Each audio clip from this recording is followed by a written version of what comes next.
Salam şagirdlər, 8-ci siniflər üçün orqanizmin yorulmayan mühərriki mövzusunu davam etdiririk. Bu mövzuda biz qan damarları, arteriya, vena və kapillər haqqında məlumat alacağıq.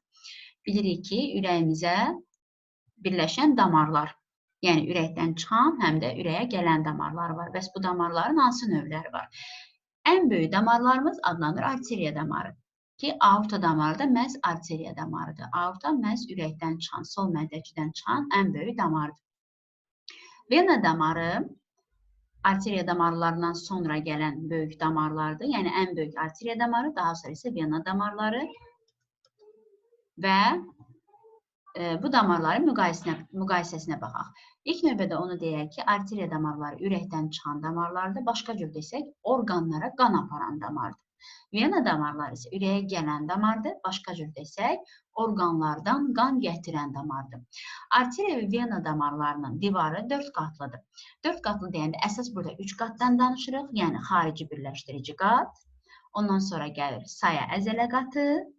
Ən içəridə epitel saya əzələ qatı, ən içəridə epitel. Və burada epitellə saya əzələ arasında elastik liflər yerləşir. Elastik liflər nə üçün lazımdır? Biz bilirik ki, ürəyimiz nasos kimi işləyərək qanı damarlara vurur. Və bu anda damarlara təzyiq baş verir. Yəni, ürəyin döyünməsi anı, sistolası zamanı qan damarlarında təzyiq baş verir. Əlbəttə ki, bu arteriya və vena damarlarına uyğun ola bilər. Əsasən arteriya damarlarına daha doğrusu. Çünki məhz ürəkdən çıxan damarlar arteriya damarlardır. Onlarda təzyiq daha yüksək olacaq. Və bu zaman onların divarlarına təzyiq nəticəsində damarlarda deformasiya baş verməsin deyə elastik liflər yerləşir. Daha düzgün desək, elastik liflərin sayəsində burada elastiki deformasiya baş verir. Yəni, geriyə dönüş baş verir. Ona görə də bizim damarlarımızda nəbz bilinir məhz elastik liflərin sayəsində. Eyni biz hissələri vena damarlarında da görəcəyik. Sadəcə vena damarlarına biz baxsaq, arteriya ilə fərqləndirsək, burada arteriya damarlarının divarının daha qalın şəkildə saya əzələdən ibarət olduğunu görürük. Vena damarlarında isə nisbətən nazikdir. Və eyni zamanda daha bir fərq də var ki, vena damarlarının içərisində aypara qapaqlar da yerləşir. Amma arteriya damarlarının içərisində biz bu qapaqları görmürük.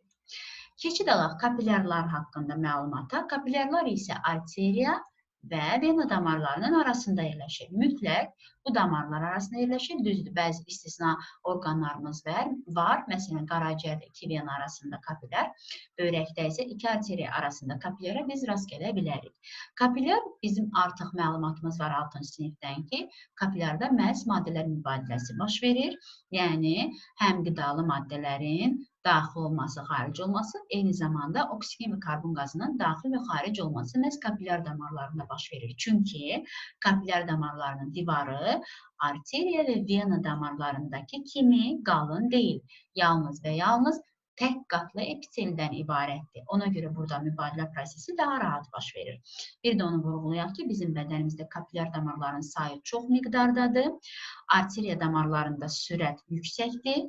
Vena damarlarında aşağıdır, kapillər damarlarında isə sürət çox aşağıdır. Çünki burada ondan məsələ gedir ki, bir böyük damardan daha kiçik şaxəli kapillərlər ayrılır deyə burada sürət aşağı düşmüş olur. Damarlar haqqında bu qədər, hələlik.